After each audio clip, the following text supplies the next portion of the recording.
Don't forget to subscribe to our channel and press the bell icon to get the latest updates of Aakar Foundation. Aakar Foundation. So, good morning, and I welcome you all to today's webinar regarding how to prepare for competitive examinations. अभी हाल ही में पिछले सप्ताह में Sunday को भी हमने एक दूसरी एकेडमी के साथ मिल के एक वेबिनार लिया था. So, few of the people who attended there said that कि sir we would like to hear it in Hindi or English because Marathi लोग उसमें कम थे. So that's why I thought कि okay, let's try and make it in Hindi or English if possible to the maximum extent possible so that maximum Janata can hear it and understand it.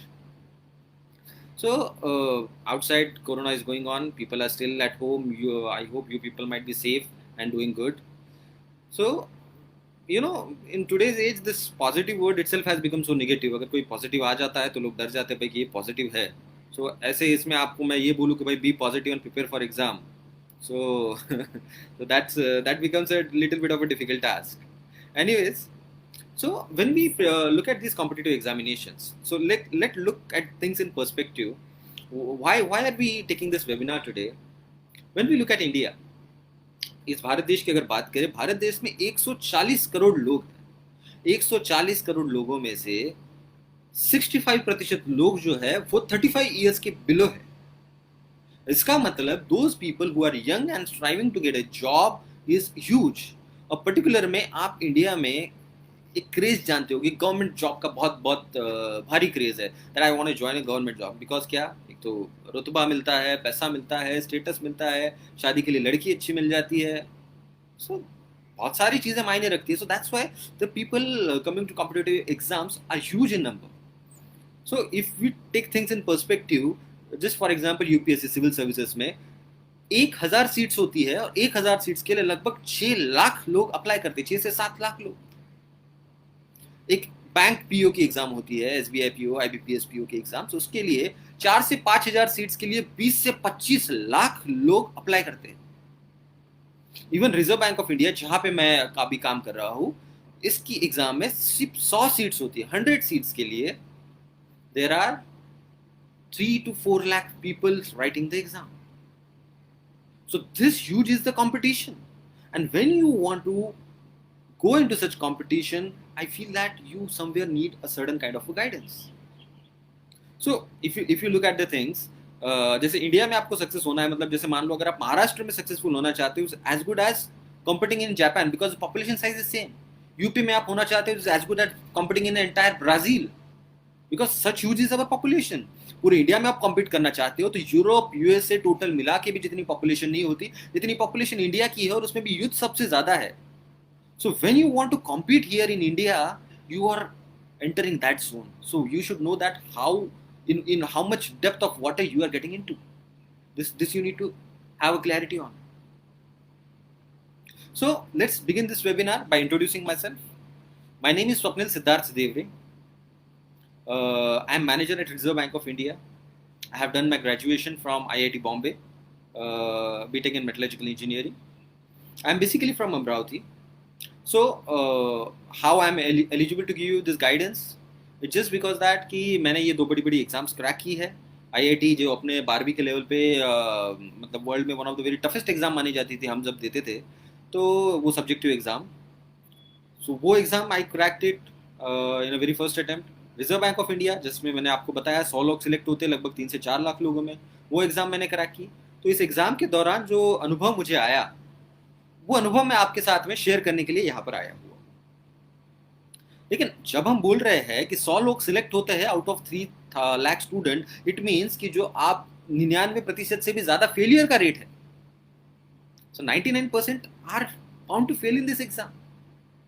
Then क्या हम इसमें उतरे या नहीं उतरे, ये question हमारे सामने शुरुआत होती है. Now today when we look at the world, a small invisible virus has made this world to come to standstill. The virus which is not even a life, a full life, neither it's a fully what we call पूरी तरीके से, it's kind of a partial life. It's not a complete life, full-fledged life. So such kind of a virus, when it comes out and tries to prove its existence, it can go to the extent that it can stop the whole world. So when we talk about a human being, you can imagine the possibility, how much possibility a human being can have. So ये जो आंकड़े हैं कि 3 लाख में से 100 लोग select हो रहे हैं, 20 लाख लोग एग्जाम दे रहे हैं पीयूष की, और 5-6 हजार ही सीट्स है, I think they should not demotivate you. If we try to go for a success, it says that ki success is a very stupid idea. So is the failure, because in the end both are ideas. तो जब आप इस competitive exam के इसमें उतरने वाले हो, तो जब आप इसकी तैयारी करने वाले होते हो, तो उस चीज को उतना सीरियसली, उतना ज्यादा सर पे चढ़ाने की जरूरत नहीं है. क्योंकि क्या हो जाता है, जब हम सीरियसनेस के साथ में किसी चीज की शुरुआत करते हैं, तो एक अलग टाइप का ग्रेव फेस हमारा बन जाता है. जब हम देखते हैं अभी कॉम्पिटिटिव एग्जाम्स में जब लोग उतरे हुए हैं दिल्ली में वगैरह, जब मैं भी खुद हुआ करता था उस टाइम पे, we see that students are so much frustrated और they are so much serious about their studies. What I feel that regarding seriousness, I feel that one should not be serious, one should be very much sincere in whatever he is doing. क्या अंतर होता है seriousness और सिंसियरनेस के बीच में?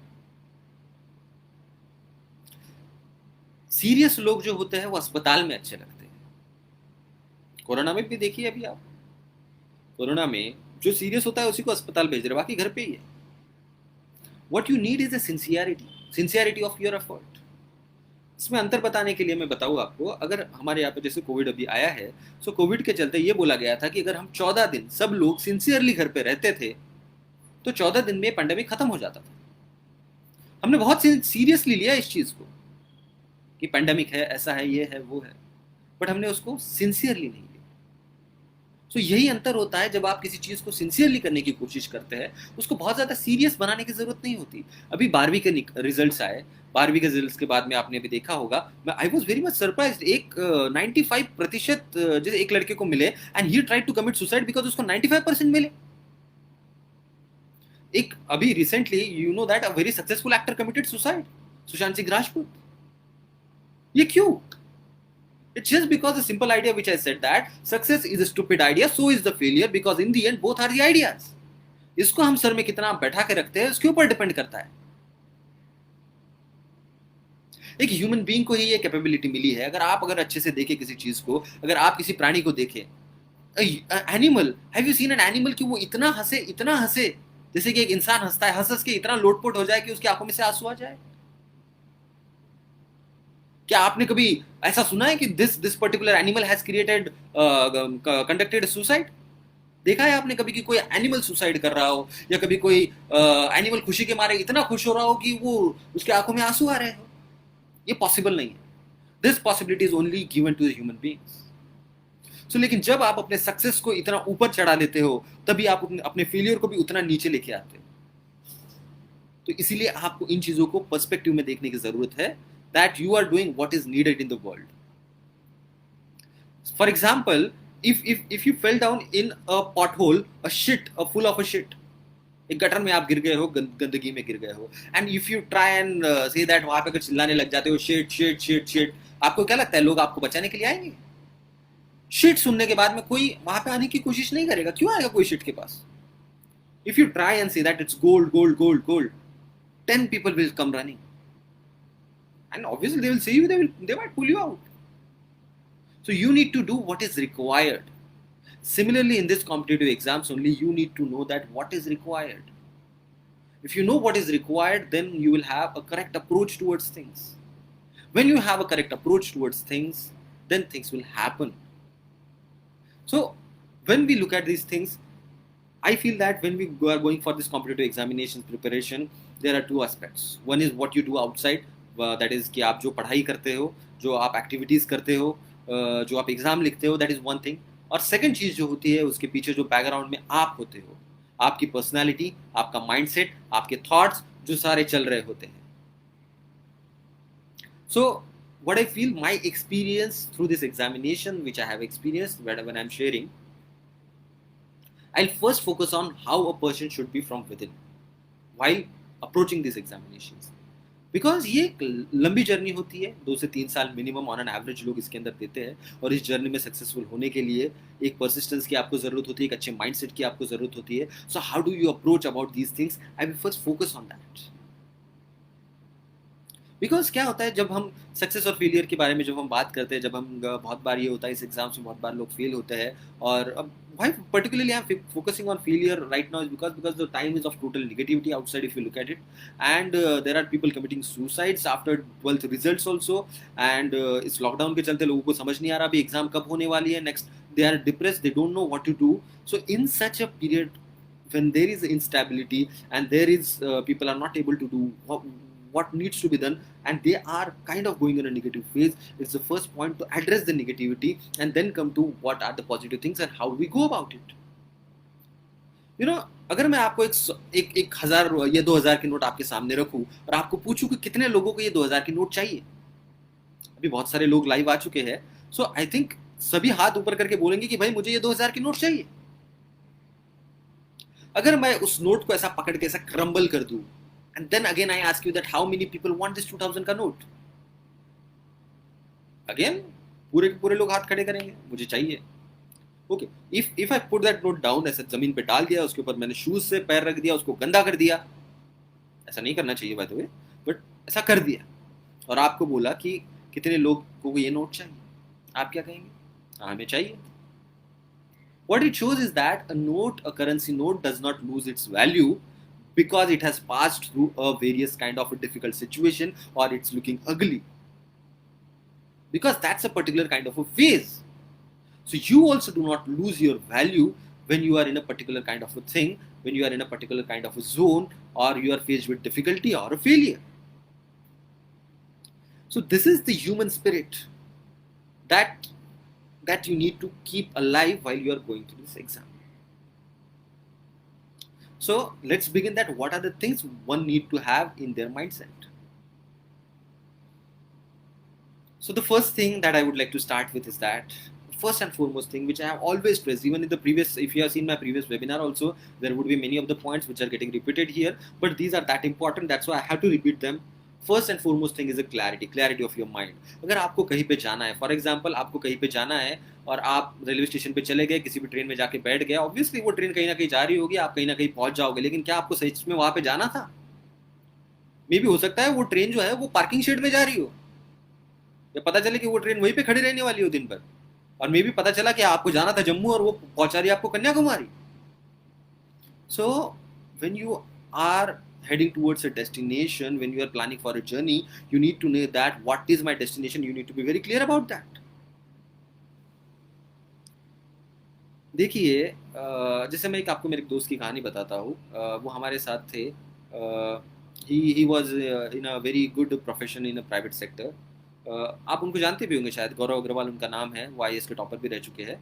अभी आज वो जब उनके प्राइवेट प्रोफेशन में थे, तो प्राइवेट प्रोफेशन में जब वो थे, वो बहुत अच्छी जगह पे थे, यूएस में जॉब करते थे. He was having a very good bungalow, he was living in a very high story building, और काफ़ी अच्छी उनकी जॉब चल रही थी, लैक्स में अर्निंग चल रही थी. बट समहाउ उनके अंदर एक फीलिंग थी कि नहीं मुझे इस चीज़ से शायद वो सेटिस्फैक्शन नहीं मिल रहा है, I need to find out something else, and because of that he tried to move to civil services and he got eventually the first rank as well. So there is this motivation and there is this clarity which drives you, which tells you कि आपको किधर जाना है. ये clarity आपको अपने अंदर लानी पड़ेगी. अभी क्या हो जाता है कि हम बहुत सारे लोग ऐसे होते हैं कि जो सिविल सर्विसेज की एग्जाम्स के लिए जा रहे हैं, बहुत अलग अलग एग्जाम्स के लिए जाते हैं, और बस क्यों जाते हैं? क्योंकि बहुत सारे लोग जा रहे हैं, इसने बोला उसने बोला, तो इस चक्कर में हम लोग उस एग्जाम्स के पीछे लगने लग जाते हैं. हमें बहुत बार ऐसा होता है कि हमें पता नहीं होता कि शायद हमें इसी एग्जाम में जाना था या नहीं जाना था. सो डाउन द लाइन हमें 5 to 10 ईयर्स में क्या करना है, हम अपने आप को कहाँ देखते हैं, इसकी एनालिसिस करें. मुझे अभी क्या चीज़ें आती है, मैं क्या चीज़ें समझना चाहता हूँ, मैं अपने आप को कहाँ देखना चाहता हूँ, मेरे क्या पैशंस है, ये सब जानिए, और उसके बाद ये एग्जाम्स को आप अप्रोच कीजिए. So then the next thing comes in that once you are very clear that you want to do this, then whether I am capable of doing this. बहुत बार ये चीज़ बोली जाती है कि यार ये सिविल सर्विसेज की एग्जाम्स है, या ये बैंकिंग सेक्टर की एग्जाम्स है, ये रिजर्व बैंक की एग्जाम है, इतने टफ कंपटीशन है, क्या मैं उसमें हो सकता हूँ, मैं तो उतना टैलेंटेड नहीं हूँ। ये एक सेकंड चीज आती है लोगों के मन में। तो टैलेंट वर्सेस एटीट्यूड ये जो चीज है, इसके हिसाब से मेरे मेरे हिसाब से इसके अंदर a winner is by far attitude. जैसे आपको एक एग्जांपल देते हैं, सचिन तेंदुलकर को आप जानते हैं, he has been such a successful cricket player. वो बहुत टैलेंटेड है, बट क्या सिर्फ टैलेंट ही ऐसी चीज है जिसकी वजह से आज वो उस मुकाम पर है जहां पर वो पहुंचे हैं? टैलेंट अगर आपके पास है, लेकिन the way you utilise and use that talent matters even more. Sachin Tendulkar जब 14 साल के थे, तब वो he used to play cricket for 55 days continuously, used to sleep on his dining table itself, that level of dedication। ऐसा नहीं था कि जब वो पैदा हुए हैं और उस टाइम पे नर्स ने आके बोला ये लीजिए मैडम जी, आपके घर में सचिन तेंदुलकर पैदा हुए हैं, ये लीजिए आपकी 100 सेंचुरीज। टैलेंट के साथ what matters is what attitude you carry. वो एटीट्यूड ही है। जैसे देखिए, अभी एक हमारे एक आईएएस ऑफिसर है नितिन सांगवान जी, जिन्होंने एक अपनी मार्कशीट शेयर की है। उनको 12वीं या 10वीं क्लास में 12वीं क्लास में केमिस्ट्री में उनको सिर्फ 24 मार्क्स थे। आज वो एक आईएएस ऑफिसर है। He has shared it to simply show that it does not matter that how much marks you had. It does not matter that whether your talent was pursued rightly or wrongly. It matters that what attitude you are going with the things. So attitude matters more than talent. You must remember this. Then the second thing is that when you approach for this examination, you need to get your basics right. What does it mean by to get basics right? अगर आप किसी पेड़ को देखें, आपको कोई अच्छा एक बड़ा पेड़ दिखता है, उसके ऊपर उसको फल दिखते हैं, एक फुल फ्लेजेड जब पेड़ को आप देखते हैं अच्छे से, so which is the most important part of this tree? The most important part of tree is not visible, it's it's roots. Similarly जब कोई बंदा या इस एग्जाम में सक्सेसफुल होता है, it's not just the superficial knowledge, जो ऊपर ऊपर की चीज़ें जो उसने पढ़ी है, जो एग्जाम में लिखी है, वो मैटर करती है। What matters basically is the root knowledge which he has gained, the basics which he has clarified while he was studying throughout his life। तो इसीलिए ये बोला जाता है, बहुत सारे लोग ये पूछते हैं कि हम इस एग्जाम की शुरुआत कहाँ से करें, where to begin from। तो सबसे पहली शुरुआती दौर में आपको यूपीएससी, एमपीएससी, बैंकिंग एग्जाम, किसी भी चीज़ के लिए आप जाना चाहते हैं, सो आप 5th to लेकर 12th स्टैंडर्ड तक की सारी किताबें उठाइए, पर्टिकुलरली हिस्ट्री, जोग्राफी, साइंस, ये सारी किताबें उठा के उनको पूरा पढ़ लीजिए। Because once you go through all this things, your basic gets clarified. Once your basic is clarified, why I'm stressing so much on the basics is that if you have seen a huge forest and a garden, this example I like very much, because if you look at a garden एक human being ने बनाया होता है, एक human beings इसको बनाते हैं, और जो एक काफ़ी अनस्टेबल सा स्ट्रक्चर होता है, उसके ऊपर ध्यान ना दिया जाए तो वो शायद डिस्ट्रॉय हो जाए। लेकिन आप फॉरेस्ट को देखिए, जंगल देखिए, बहुत बड़े बड़े जंगल होते हैं। ये जंगल जो है सालों साल से वैसे ही है, उनका एक प्रॉपर इकोसिस्टम है, बिकॉज उनके पास एक स्टेबिलिटी है, उनका एक बेस है, एक प्लेटफॉर्म है, उस प्लेटफॉर्म पे वो बने हुए हैं और अपने आप बने हुए हैं। जब कोई चीज़ एक स्टेबल प्लेटफॉर्म पे बनती है तो वो सालों साल टिकी रहती है। इस गार्डन की तरह नहीं जिसके ऊपर हम एक महीना ध्यान ना दे तो वो मुरझा जाएगा। So that's why I'm stressing so much on the basics. So when you are approaching this examination, you should go with your basics. Then the third thing is that conditioning। क्या हो जाता है, हम जब इस एग्जाम्स के प्रति जब अप्रोच करने लग जाते हैं तो हमारी बहुत सारी कंडीशनिंग होती है कि क्या हम ये चीज़ कर सकते हैं, ये चीज़ नहीं कर सकते हैं। बचपन से बहुत सारी चीज़ें हमारे दिमाग में होती है, हम अपने आप को ऐसा, मैं ऐसा हूँ, मैं वैसा हूँ, ऐसा समझते हैं। Just to give an example, you might have seen an elephant in a circus।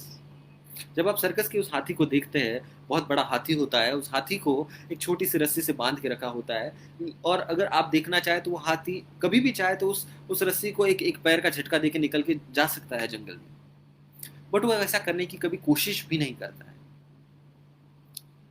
इसका कारण ये होता है क्योंकि जब वो हाथी एक छोटा बच्चा होता है, छोटे बछड़े हाथी को यहाँ पे लाया जाता है सर्कस में, तब उसके पैर को बड़ी बड़ी चेन से बांध दिया जाता है, और तब वो बहुत जाने की कोशिश करता है, वापस अपने जंगल में जाने की कोशिश करता है, बहुत फाइट करता है, बट तब उसकी पावर उतनी होती नहीं है, तब वो बहुत ट्राई करता है, उसके पैर पूरे रक्त से लाल हो जाता है, बट वो निकल नहीं पाता वहां से।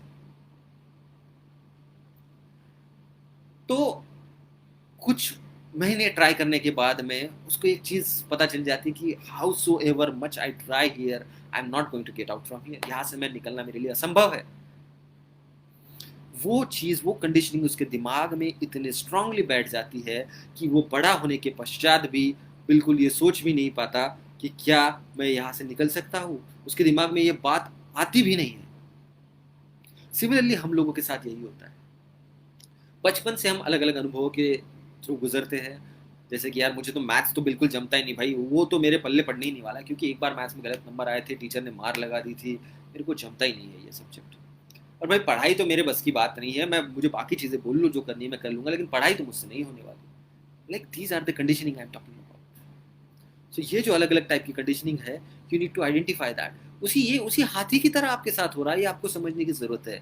जिसके पास कैपेसिटी तो है कि वो एक पैर का झटका मारे और वहां से निकल के बाहर आ जाए, लेकिन वो वहां पे गुलाम रहना पसंद करता है, बिकॉज उसकी कंडीशनिंग इतनी स्ट्रांग है कि मैं यहाँ से निकल सकता हूँ क्या, ये वो समझ ही नहीं पाता है।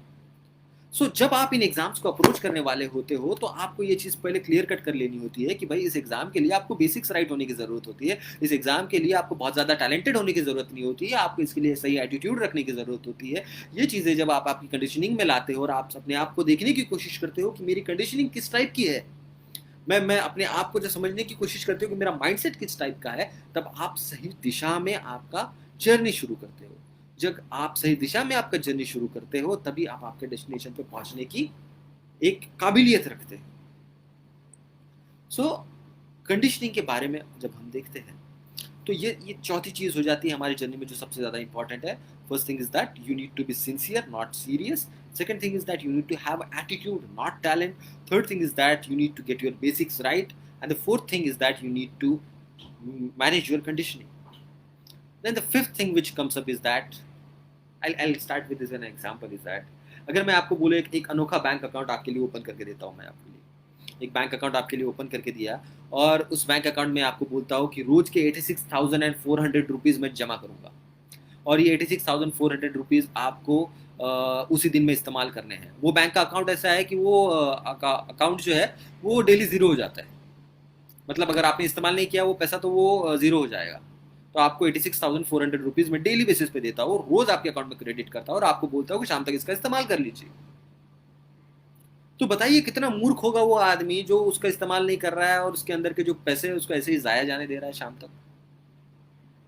ऐसा एक बैंक अकाउंट आप लोगों के पास, सबके पास है, जिसमें डेली बेसिस पे मॉर्निंग में 86,400 सेकेंड्स डिपॉजिट होते हैं। ये 86,400 सेकेंड्स एक्सपायर हो जाएंगे जैसे ही वक्त खत्म हो जाएगा, दिन खत्म हो जाएगा। So it's up to you, how do you utilize that. So जो फिफ्थ पॉइंट मैं बोलने वाला हूँ, why it's important, is how do you plan your things. See ये जो जर्नी है एग्जामिनेशंस का, ये काफ़ी लंबा जर्नी होता है। 3 से 4 साल बहुत सारे लोगों को लग जाते हैं, 2 से 3 साल उसका on an average time period होता है। इस लंबे जर्नी के अंदर एक ह्यूज सिलेबस के साथ जब हम अप्रोच करने के लिए लगते हैं तो बहुत ज़्यादा ज़रूरी है कि आप उसको किस प्लानिंग के साथ अप्रोच करते हैं। तो मान लीजिए अभी आपकी आज से 4 या 5 महीने बाद में एग्जामिनेशन है, आपको पूरी तरीके से प्रिपेयर होना पड़ता है कि आज से 5 महीने बाद मेरा ये एग्ज़ाम है, उस एग्ज़ाम के लिए मुझे किस तरीके से प्रिपेयर करना है, 5 महीने में मैं इतना सिलेबस दिया हुआ है, इसको किस तरीके से प्रिपेयर करूँगा। उसको 5 महीने के डिविजन्स में आप डिवाइड कीजिए, देन एक मंथ को आप वीक में डिवाइड कीजिए, उस डिविजन्स के बाद में एक वीक के अंदर पर डे में आप किस तरीके से इन चीज़ों को अप्रोच करने वाले हैं, ये सारे डिविजन्स कीजिए। Because without planning you are not going to succeed in this examinations. एक चीज जानिए, जब आप एक स्टूडेंट फेज में होते हो कि क्यों आज हम वेबिनार ले रहे हैं, क्यों हम आपको गाइड करने की कोशिश कर रहे हैं, बिकॉज ह्यूमन लाइफ का आप हम देखें तो ये human life is nothing but a combination of certain time and energy. इस पर्टिकुलर टाइम एंड एनर्जी के साथ में एक ह्यूमन बीइंग किस तरीके से अप्रोच करता है उसके ऊपर डिपेंड करती है, किस तरीके से ये यूटिलाइज करता है इस टाइम एंड एनर्जी को, उस पर डिपेंड करता है कि उसकी लाइफ कैसी होगी। बिकॉज ये टाइम एंड एनर्जी आने वाले कुछ टाइम में खत्म होने वाली है, ये एनर्जी भी कुछ आने वाले टाइम में खत्म होने वाली है। सो स्टूडेंट फेज एक ऐसा फेज होता है, जैसे मैं आपको कोई बीज दूं, अगर ये सीड अगर आप किसी पत्थर पे डाल देते हो या ये सीड को आप किसी जमीन में लगा देते हो, तो जो जमीन में डाला हुआ सीड है उसको आप प्रॉपर अगर नर्चर करते हो तो it can become full fledged full blown tree. अगर यही सीड जो है इसको एक बंजर ज़मीन पे या किसी पत्थर पे डाल दिया जाए तो उसका एग्जिस्टेंस भी शायद किसी को पता ना चले। सो इसीलिए जब हम स्टूडेंट फेज में होते हैं, when we are high at our energy, when we are high in our time, when we have a lot of time to dedicate toward the studies, तो इसलिए बहुत ज़्यादा मायने रखता है कि हम इसका यूटिलाइजेशन किस प्रकार से करते हैं। तो आप अभी यहाँ पर बैठे हुए हैं, तो आप यहाँ पर बैठ के ये सोचिए कि मैं आज से 5 साल बाद कहाँ पे जाना चाहता हूँ, where do I see myself. अपने अंदर एक क्लैरिटी लाइए और उस एग्ज़ाम के प्रति आप डेडिकेशन से जुड़ जाइए। आने वाले 4 महीने के अंदर अगर कोई एग्ज़ाम है तो समझिए कि ये 4 महीने के अंदर जो अगर एग्ज़ाम क्वालिफाई करते हैं तो ये आने वाले 4 महीने आपके आने वाले जीवन के 40 साल डिसाइड करने वाले हैं कि वो कैसे बीतने वाले हैं। तो इसलिए उस 4 महीने को उस तरीके से प्लान कीजिए। बहुत से लोग कहते हैं कि ठीक है, ये सब बातें तो ठीक है, ये हम मेंटली प्रिपेयर करेंगे, ये सब करेंगे, मैं अपने आप को सही रखूंगा, लेकिन हम पढ़ाई किस प्रकार से करें? पढ़ाई में कौन सी वो चीज़ें हैं एक सक्सेसफुल कैंडिडेट करता है और एक अनसक्सेसफुल कैंडिडेट के पास वो चीज़ें नहीं हो पाती।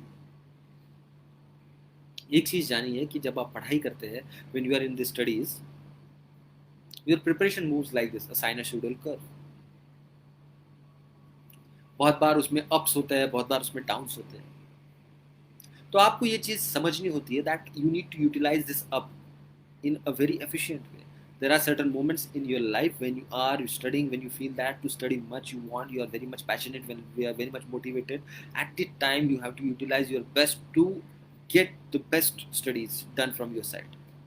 There are certain times when you are at your low, when you are down.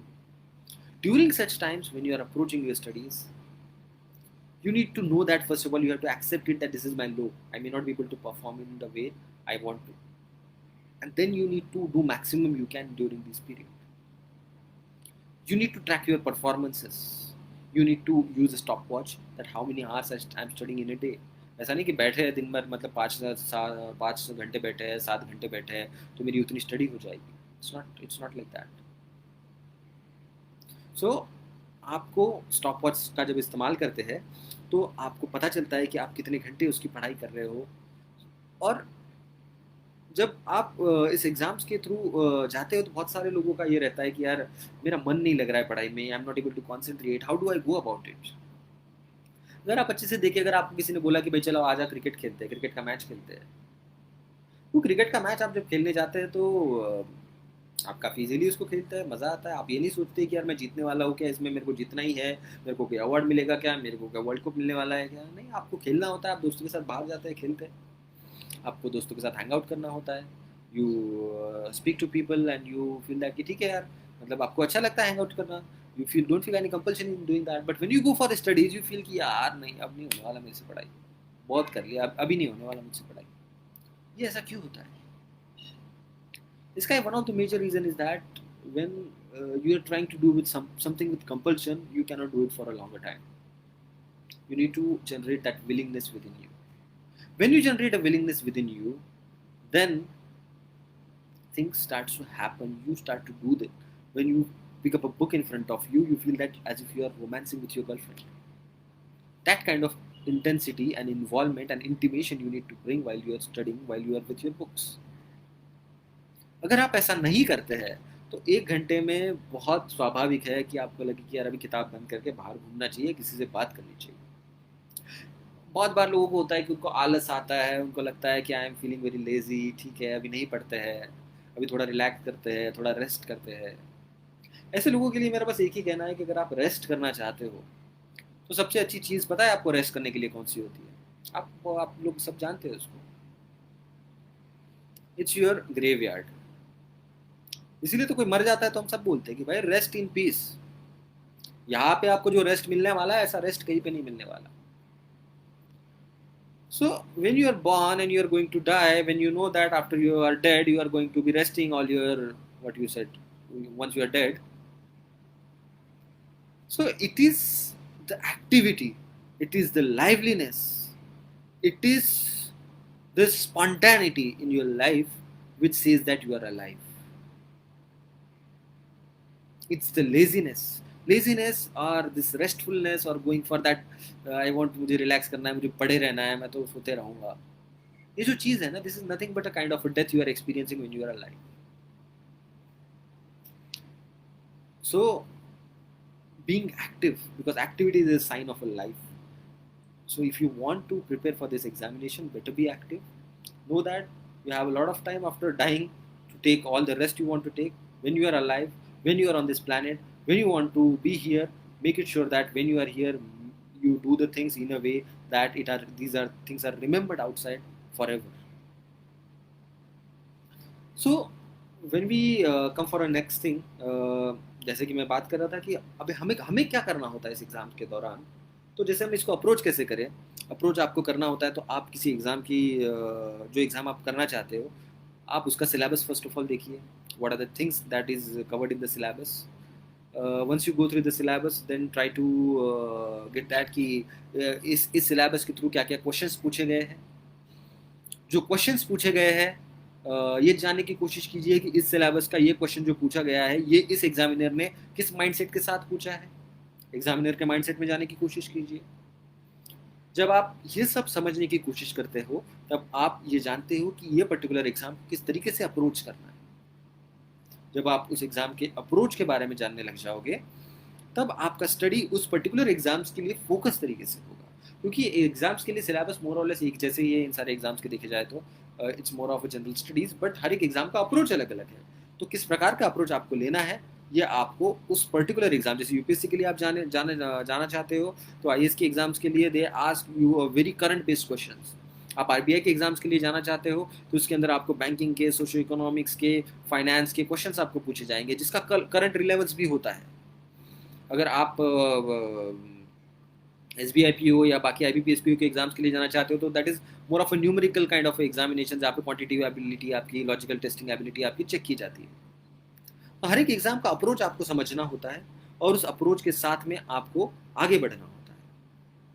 और पर्टिकुलरली जब एग्जाम हॉल में आप होते हो तो एग्जाम हॉल में आपने आपके अप्रोच कैसे रखनी चाहिए होती है। जैसे आप देखिए कि अगर आपको कोई क्रिकेट टीम को बोला जाए कि आपको क्रिकेट खेलना है, वर्ल्ड कप खेलना है और आपको इसको जीतना है, अगर वो वर्ल्ड कप जीतने के लिए ये प्रेशर लेके खेलेंगे कि एक बॉल को जब वो खेल रहा है बंदा और ये सोच के खेले कि यार ये सामने 100 करोड़ लोग इंडिया के मुझे देख रहे हैं, ये सामने इतनी हज़ारों की ऑडियंस बैठी हुई है, मुझे पाकिस्तान को हराना है, ये सारी चीज़ें अगर दिमाग में लेके वो बैठे तो आई डोंट थिंक कि वो उस बॉल को हिट कर पाएगा।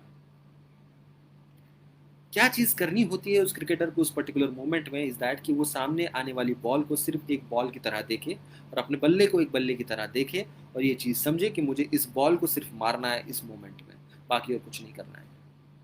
अगर मैं ऐसे 50 ओवर अच्छे से खेल लेता हूँ, एक साथ उसी बॉल के साथ उसी वक्त में होता हूँ, बिना अपने दिमाग में ये टेंशन रखे हुए, एक जो माउंट एवरेस्ट क्रिएट कर देते हैं हम लोग, जब एग्जाम्स में भी हम लोग इस तरीके से अप्रोच करते हैं कि जब 100 क्वेश्चंस हमारे सामने होते हैं कि मैं इसको कैसे करूँ, ये करूँ, 100 क्वेश्चन से इसको अप्रोच करूँ, उसको अप्रोच करूँ, परेशान हो जाते हैं। पर्टिकुलरली जब आखिरी समय जब आता है, 5 मिनट बचे हैं, कैसे अप्रोच किया जाए, और उसमें आपको एग्जाम का टेंशन होता है कि मुझे जॉब चाहिए, मुझे ये चाहिए, वो चाहिए, ये सारी चीज़ें आप दिमाग में रख के जब उस पर्टिकुलर क्वेश्चन को अप्रोच करते हैं तो आप अप्रोच नहीं कर पाएंगे। उस बॉल पर शायद आप आउट हो सकते हैं क्योंकि आपने 10 चीज़ें साथ में ला के रखी है।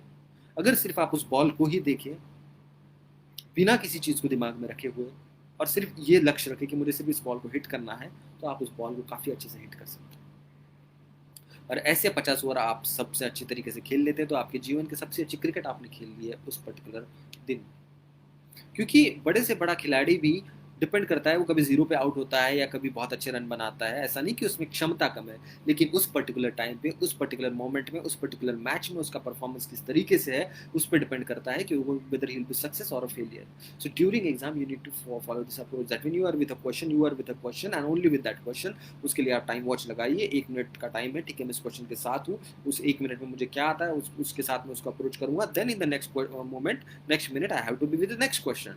उस वक्त ये मत सोचिए कि यार मेरे 5 क्वेश्चंस खराब हो गए या 7 क्वेश्चंस खराब हो गए या ऐसा हुआ वैसा हुआ। No, you have to be with that, क्योंकि वही आप कर सकते हो, उसके अलावा आप कुछ कर नहीं सकते उस पर्टिकुलर, बिकॉज उस टाइम में आपको परफॉर्म करना है। So this is the thing. और दूसरी चीज़, जैसे कि आप क्रिकेट के एग्जाम्पल हम ले रहे थे, तो बहुत बार ऐसा हो जाता है कि बस आखिरी 2 रन चाहिए होते हैं एक बॉल में और जो टीम वो बना लेती है वो जीत जाती है। सो एग्जाम्स में भी यही चीज़ होती है। जब आप इतना ह्यूज सिलेबस आप कवर करने वाले होते हो, ये ह्यूज सिलेबस आपको कवर करने के लिए एक चीज़ चाहिए होती है, that's what I call as revision kit. क्योंकि 1 या 2 साल में आपने पढ़ाई की हुई चीज़ें अगर आपको एग्ज़ाम के 2 या 3 दिन पहले फ्रेशली माइंड में फिर से फीड इन करनी होती है, तो you need to have a revision kit of your own. आपके खुद के नोट्स आपके लिए प्रिपेयर्ड होने चाहिए। ये नोट्स आप प्रिपेयर कीजिए when you are preparing for the examination. ये खुद के होने बहुत ज़्यादा ज़रूरी है। ये उसी तरीके से काम करते हैं जैसे कि लास्ट 2 रन अगर आप नहीं निकाल पाए, तो आप मैच हार जाओगे। सिमिलरली लास्ट के जो मोमेंट्स होते हैं एग्ज़ाम के बिफोर के या few days before the examination, ये उतने ही ज़्यादा क्रूशियल होते हैं। और एक नेक्स्ट पॉइंट जो एग्ज़ाम्स के दौरान मुझे लगता है कि इंसानों को बहुत ज़्यादा परेशान करता है कि बहुत लोगों को ये डर सा लगा रहता है कि क्या हम इस एग्ज़ाम में पास होंगे या फेल होंगे? क्या होगा हमारा इस एग्ज़ाम में? इस चीज़ को अप्रोच करने के लिए एक तरीका है। क्या होता है, बुद्धा कहता है कि आप जो सोचते हो आप वो बनते हो। अगर आप डर के बारे में सोचोगे, आप फ़ियर के बारे में फेलियर के बारे में सोचोगे, उसी इमोशंस में रहोगे, तो आप वो क्रिएट करोगे अपने जीवन में। एग्ज़ाम्स के बारे में आप जब फ़ियरफुल रहते हो, तुम्हें पता है एक सूफ़ी स्टोरी है, इस पैंडेमिक के दौरान ही मैंने पढ़ी थी। वो कहते हैं कि एक बगदाद का एक सूफ़ी सेंट थे, I don't know his name. तो ये सूफ़ी सेंट थे, इनकी काफ़ी प्रचलित एक माइथोलॉजिकल स्टोरी है। वो एक गाँव के बाहर, एक डेज़र्ट के बाहर वो बैठे थे, सामने एक गाँव था। उस गाँव की तरफ एक काली परछाई ऐसे जा रही थी। ये जाने वाली परछाई को इस फ़कीर ने पूछा कि कहाँ जा रहे हो, तुम हो कौन? तो वो परछाई कहती कि मैं मौत हूँ, अभी पैंडेमिक का दौर चल रहा है और मैं यहाँ पे लोगों को मारने आई हूँ। मैं गाँव जाऊँगी और जाके 500 लोगों को मार के आऊँगी। उसने कहा ठीक है, फ़कीर ने कहा जाओ।